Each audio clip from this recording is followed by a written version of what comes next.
we are back again in our main course, and we are going to begin the main course from here on.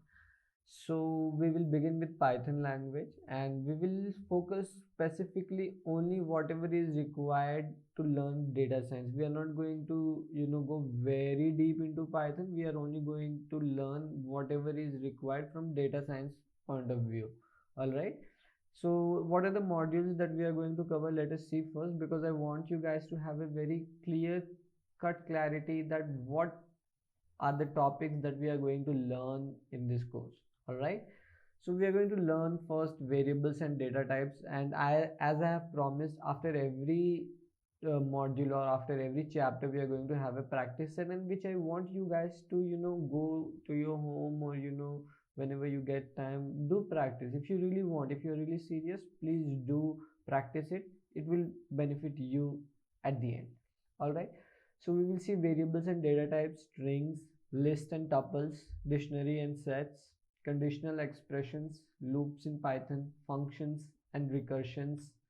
Then we'll come to the project. So this project will be based on whatever we have learned so far. So there you will not see anything extra. You don't need any other specific information or knowledge to work on this project. Whatever we have learned so far, that should be enough. So we will have a look at this project, snake water gun game. Then we will have file input output. Then we will just have an understanding of what is object oriented. All right guys, first of all, I want you guys to know that what you have to do in order to run the program. So all you have to do is go to colab.research.google.com. So please, again, I will provide this link in the description. You can click on the link and you can come to this website. But again, I would repeat, colab.research.google.com. All you have to do is click enter, and then you will come in this particular website. And see, because I have already made one chapter, so this is how it is looking. But for you, it will look welcome to Collabority. So you can click on welcome to Collabority, and then click on this notebook. Then click on new notebook if you want to create a new notebook, and you can start writing your program. And where do you go about this? So see, do you see this option, code and text? So if you have to write any text, say for example, you have to write, hi, I am Pankaj. So this is how you write. And say if you have to write any code, just go here, click on code and type print Pankaj here, and you have to, the shortcut is shift and enter. If you press shift and enter, you will run the program. Otherwise you can just hover over to this particular play button, and all you have to do is click, and then you can run your program. So this is pretty much about an introductory class to welcome to Collaboratory, that is your Collaboratory. And why have I selected there are many other, like VS Studio, there are many other tools which you can use to run your Python program. But I choose a Collaborator because it is all you need is a web browser. Okay, other tools like WS Studio, I'm not saying it is bad, or it is obviously it is very nice. If you feel that you want to use that, then you can go ahead, start using any other tool. But I personally, I prefer Collaboratory because it is very easy. All you need is a web browser, that's all, and you can run it in your mobile phone as well, be it Android or iPhone, anything. You can just go to this link, and you can start typing your code. But it is very it's not a healthy habit to type in your mobile phone, because you will get frustrated and irritated after a certain point, because all you have to do is the brackets and all these things which you have to enter. Eventually you will be frustrated. So don't do that. Go to use your computer. Being a programmer, you must use a computer. All right. So let us begin our class. First of all, let's, if you have to print anything in Python, how do you do it? There are multiple ways. So let us write our first program. Okay, so how do you print a single liner in our program? So just go to print, type print. Okay, print, and then hello world. Let's type hello world, and you have to write this hello world in the inverted quotes. Okay, so if you don't write it in inverted quotes, let me show you. If you don't write this in inverted quotes, what will happen? And if you just run the program, okay, so I just have to connect it. Okay, let's wait, it will take some time. So see, you will basically get an error, that this is an error, and let's see what is the error. Okay, it is a syntax error. So basically it does not recognize. So basically Python is saying, hey, what the hell is this? Like, what are you trying to tell me? I'm not able to understand. So this is like a rule kind of thing which you can, you have to remember it. There is no other way. You have and you must remember that if you have to write print anything in the print, for example a string, if you have to print a string, then you have to write it in double quotes. But this is just one example. You can also write it in single quotes, like let me show you, just a single quotes. Yeah, see, so even you will again get, and you can also write it in triple quotes as well. So you can write it in triple quotes as well, and just try and run it. See, all these three methods there, so there are three methods. Using all one of these methods you can print, but again it depends on the kind of program you are writing. Say for example, if you are writing a program, let me write print this is Pankaj. Okay, so see, this is how it is going to happen. This is Pankaj, and then again if you have to write, then you can write a single quote, and then you can write Pankaj again, and then run, and you will be able to run. See, it has printed all the things, Pankaj again. But yeah, because since we have written it within double quotes, this has taken these two single quotes also as a string. So this is how you can use single quote within double quote. This is how you proceed further. Now say for example you want to print multiple lines in your Python programming. How do you do it? So all you have to do is write a single quotes 1 2 3, and you can print. So for example, let's say twinkle twinkle little star, how I wonder what you are up above the world so high, like a diamond in the sky. Okay, you want to print this.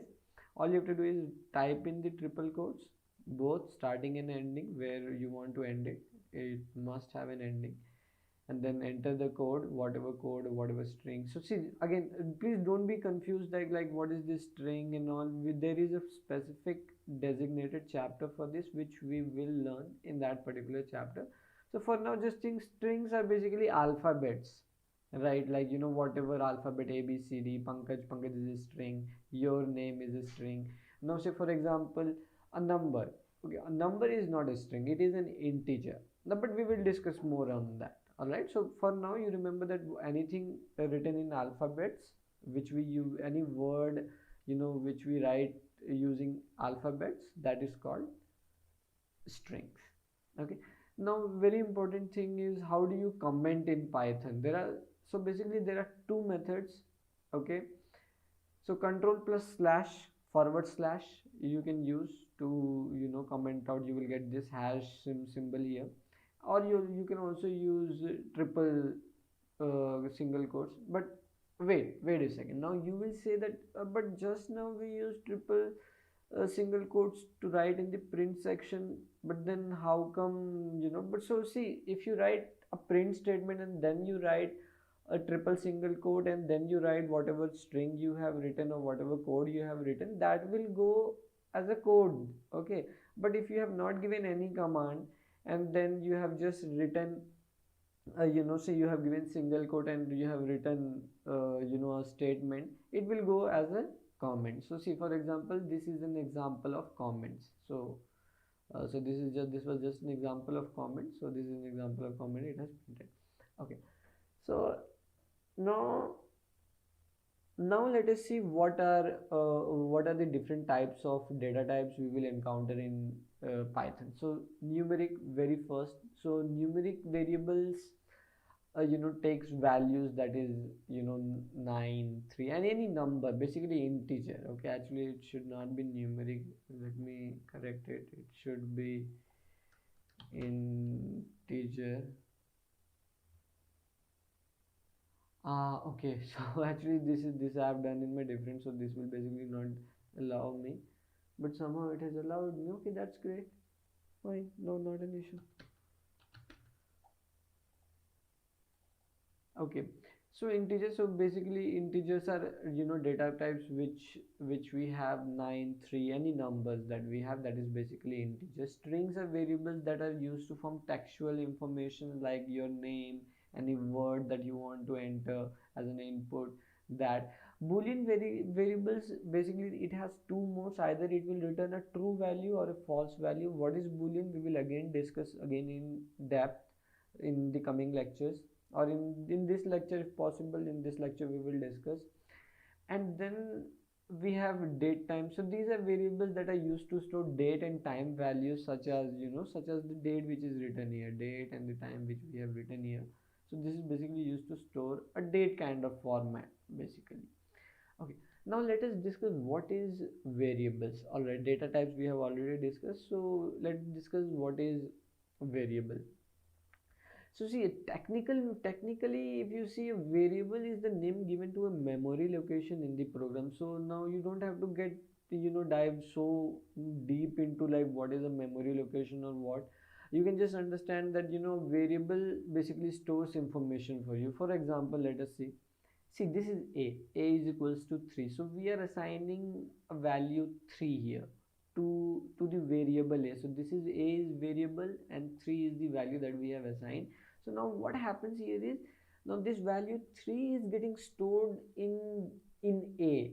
So now if you have to like know what is in variable a, all you have to do is type print a, and you will be able to see the value whatever is stored in it. So in this example, let's see. So say for example, a we have taken as 3, b we have taken as Pankaj, that's my name. And see again, Pankaj, again it's string. Okay, so you have to remember that you have to write these in either double quotes, single quotes, or triple single quotes. So you have to remember this. There is no other option. That you will think that later point of time, with practice eventually you will get to know, but it is a good habit that you just remember that string should be written in double quotes or single quotes or triple single quotes. Now if we type let's see, print a, b and c, so we will get a as in 3, b as in Pankaj, and c we have stored at 7.14, so we will get 7.14. okay.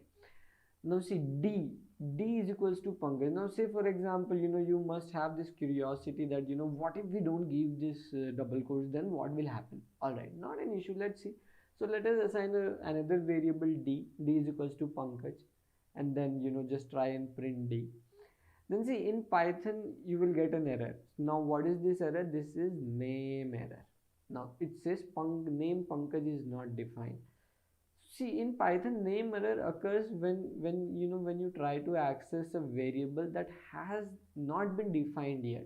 Okay, and in order to fix this error, all you need to do is put the string value Pankaj in quotation mark like this, obviously like this.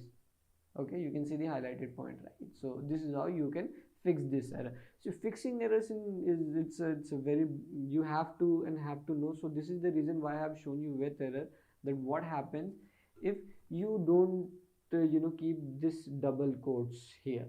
So this is the error which you will get. Okay, now let us do a simple program. Say for example, you want to add two numbers. Okay, so let us take a is equals to 5, and b also is equals to 5, and e is equals to Pankaj. Okay, so maybe we can get rid of e is equals to Pankaj. It's not required as of now. It's another concept which again I will teach you guys. So say print a plus b.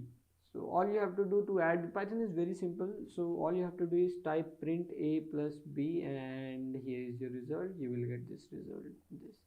Likewise, perform other basic arithmetic operations such as multiplication, division, and subtraction. I would like you to, maybe pause this video, stop for a while, and just, assign some values, whatever you can think of any number, and just, perform this activity.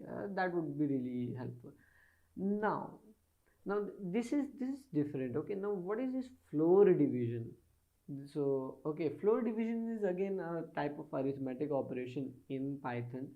So what happens here is, so say for example we have x is equals to 5 and y is equals to 2.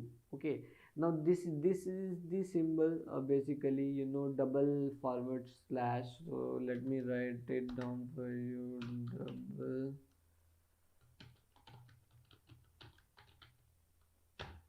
forward slash. Okay, so this is how you do for a floor division. So now 5 divided by 2, this basically means 5 divided by 2, which gives you 2. But wait, shouldn't it be 2.5? I mean, basically if we do divide 5 by 2, we should get 2.5. but the reason we get this result here is because, we are using floor division. The operator is the mathematical equivalent to, I mean, this is another mathematical operation. So what happens here is, let us take an example. Again, x is equals to 5 and y is equals to 2. Now this basically means 5 divided by 2, and 5 divided by 2 gives you 2.5. Okay, right? But here if you run this output, okay, let's just run. Okay, we are getting 2, but why 2? So see, what it does is, so it returns the greatest integer less than or equal to the actual value. So see, now we have got 5 divided by 2. Okay, now the result is 2.5. So it will give you an integer which is closest, but it should be less than 2.5. Now you will say, why not 2.4? So 2.4 is not an integer, it is a float. It is a floating number. Now what is floating number, we will discuss in the next, or maybe we will discuss in this particular lecture itself.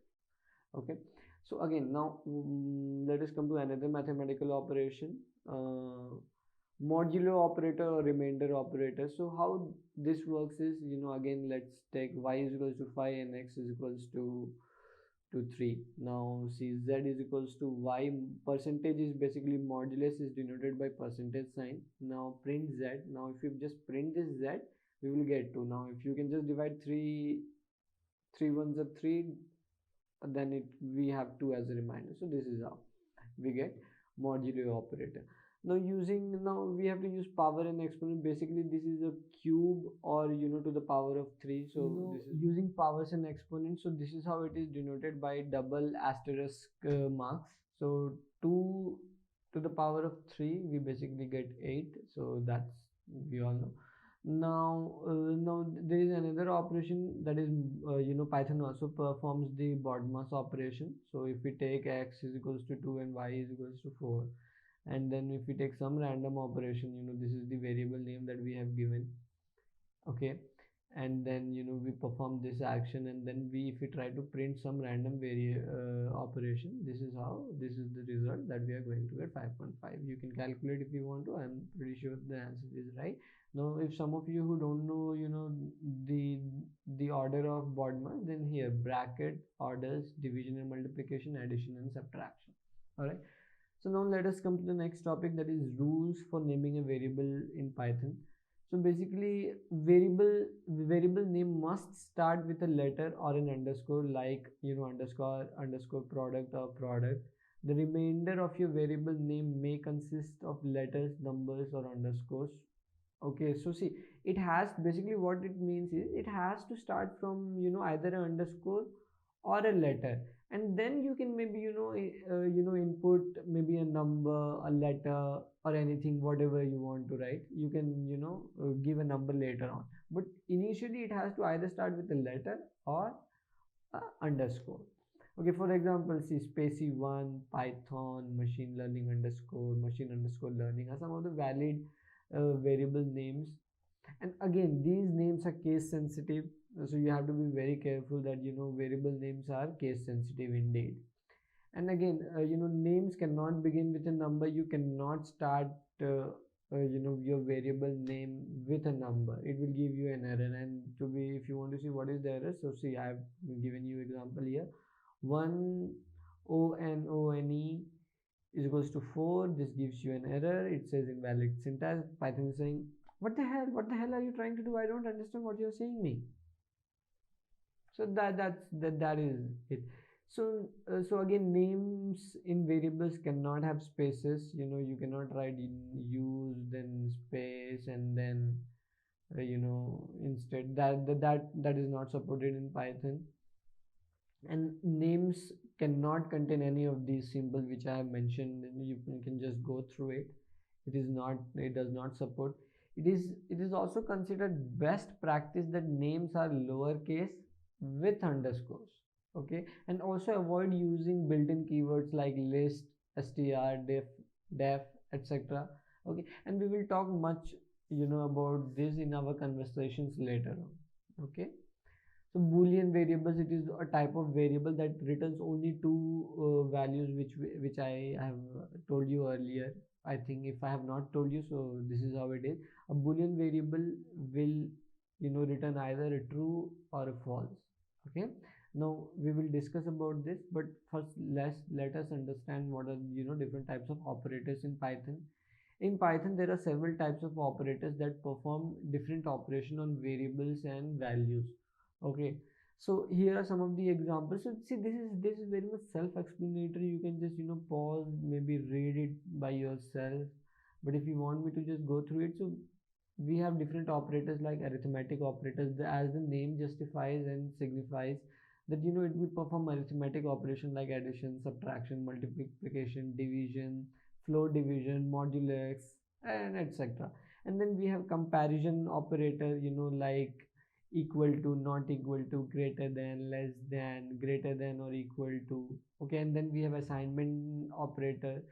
We use these to assign values to variables like equal to, like we assigned it earlier, a is equals to 3. Okay, so 3 is stored in a, so assignment operator. And assign, again, plus or minus. So we will discuss about all this later in future videos, so please do not worry about this. And then we have logical operator. So see, you don't have to worry about this logical operator, bitwise operator, membership operators, identity. So this is not part of your course of data science, but just to have an understanding, just so that you are aware at least. So these are some of the operators which are available with Python. I have just listed down here so that you can go through that. In case if you want to know more about it, you can YouTube, or maybe you can use Google or Chat GPT, anything whichever you prefer.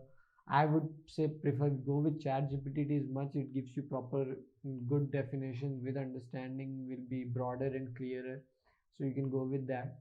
Okay, so comparison operator, let us see comparison operator. So we will discuss a bit about comparison operator because I think you must understand. So these operators will allow us to compare variables and output of a Boolean value, whether it is true or false. If you have any sort of background in math, these operators should be very straightforward. I mean, this is not at all tough. It is very straightforward. So let's just see example. A is equals to B. For example, let us assume that A is equals to 2 and B is equals to 3.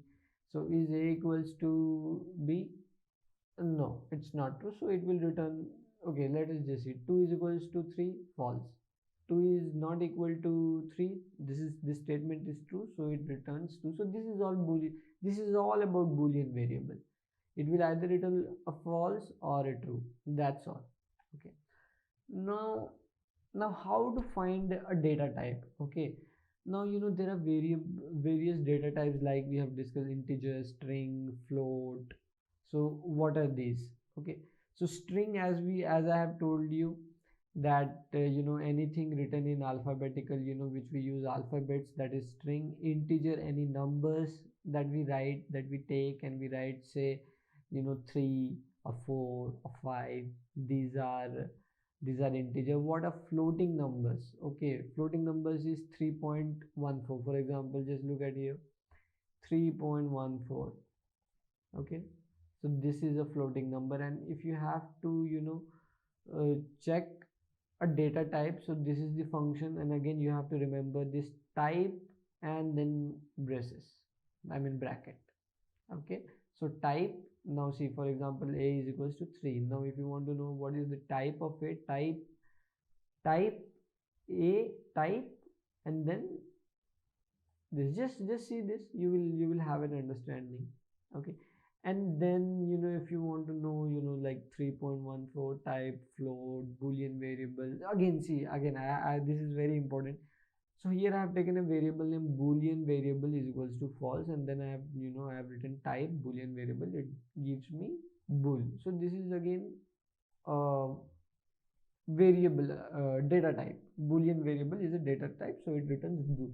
But what, it is case sensitive, so if you have to write any variable and give it as true or false, so you must, the very first letter of T or F should be written in either capital letters or uppercase. So see for example boolean variable is equals to false, this is case sensitive, and then when you type to run boolean variable, it says name false is not defined, it does not know name error.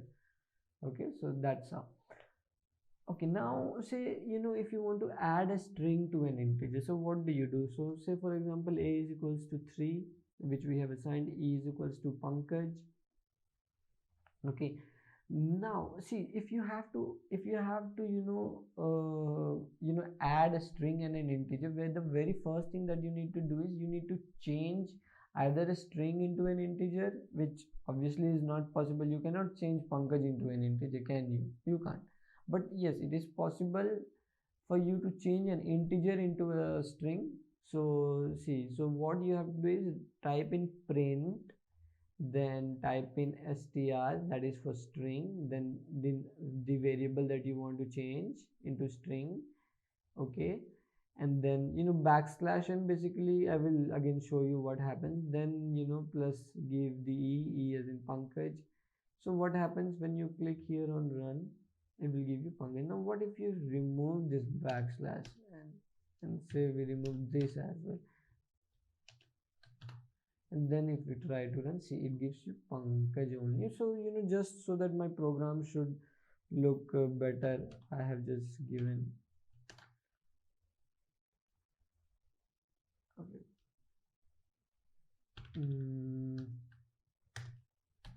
no, it should work fine, 3 Pankaj. All right. Okay. So we can convert a string into an integer and vice versa if possible. So like I told you, we cannot convert Pankaj into an integer, but we can convert an integer into a string with this command. So you have to again remember this. So this is also called concatenation. Okay, so you guys have to remember this. Okay, now let us take another example. So see, if we try to convert a string into an integer, then what happens? Okay, so say a is equals to 3 and b is equals to okay, I have taken Pankaj. Okay, pnkj, and let us try it. See, again it gives you an error that invalid literal for integer with base 10. So it cannot convert Pankaj into an integer. How can it convert? Like, it is not possible. Okay, so again a is equals to 3, b is equals, same thing has been repeated. Okay, this is something, let me delete this. Okay, now let us talk about one more function, that is, let us talk about the input function. So this function allows the user to take input from keyboard as a string. Okay, so see, whenever you type input and then enter whatever you fill here, that is taken as a string. So say for example if you have to run this, so let us just run this and see. Okay, input, enter a name, it says so let me just type Pankaj and then enter. It will print whatever name I have written, and that is all. Now if you have to make it look better, all you can do is give some space and then try and run it. Pankaj, it looks better. Okay, now what if you don't give this double quotes, then again it will say invalid syntax, you will get a syntax error. Now see, say for example now we have to add two numbers. Now I think I have already shown you how to add two numbers. Let me just check whether I've shown you guys or not. I think I have shown you. Okay, yeah, I have shown you guys. A plus B, so this is the result. No, see, but see, in real life scenario, this is not the kind of program that you're going to make. You have to make a very generic program. Okay. Now, if you have to make a very generic program, then what do you do? Okay, then in that case, you have to use this input function. Okay, now see, for example, I give you a task like write a Python program to add two numbers, and I have to give that input. You are not in that position to you to decide, pre-decide that okay, A will be this and B will be that. You are not in that position. So I will, whenever I see now I have to add two numbers, it should be universal. I can enter any number. So how do you do it? Okay, think about it, pause the video, maybe think, take some 1-2 minutes and think how you can use input function, all the concepts that we have used earlier. So it's not at all whatever we have discussed so far. If you have maybe understood it properly, then you should be able to do this program. Okay, so this is how basically you do. So say for example we say a is equals to integer, because again, what did I say you, that anything written after the input command, okay, it is considered as string. Now first we have to do is we have to convert it into integer. So integer, then input, enter your first number, then b again integer, input your second number, and then this happens. So what will happen, let us see. Input your first number 2, input your second number 4. But what if we don't give this? Let us just try this out. What if we don't give this? Input. What will happen? Let us see. Again, it is saying to enter the first number. Okay, I am going to enter it. Okay, and this second number, great. But see, it has concatenated it. Right? This is concatenated. This did not do the addition which we wanted to do. This has concatenated it. So this is pretty much about this class. Thank you so much, and I will see you in the next video with the next topic, and I will also give you the practice set in the next video. Thank you so much for your time. Have a good day.